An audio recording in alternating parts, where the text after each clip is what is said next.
આજે હતી 31st ને અમે બધાએ વિચાર્યું હતું કે સાડી પહેરશું. એટલે તમને શું લાગે છે હું કઈ સાડી પહેરીશ? તમે વિચારો તો લગી હું સ્કિન કેર કરી લઉં. સ્કિન કેર કરીને પહેરી લીધી સાડી, જે હું આ સાડી પહેરવાની હતી. અને પછી યાદ આવ્યું કે મારે રસોઈ કરવાની તો બાકી છે.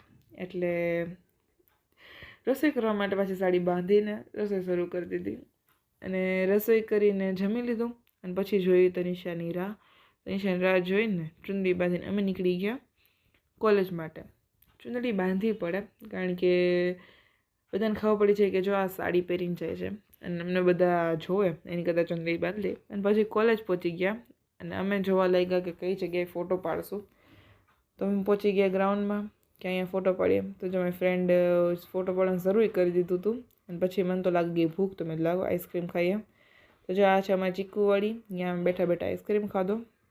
અને પછી પાછા બીજા બધા ફ્રેન્ડ્સ આવી ગયા તો એની સાથે પણ ફોટા પાડ્યા. અને પછી બહુ બધા ફોટા પાડીને ઘર પહોંચી ગયા.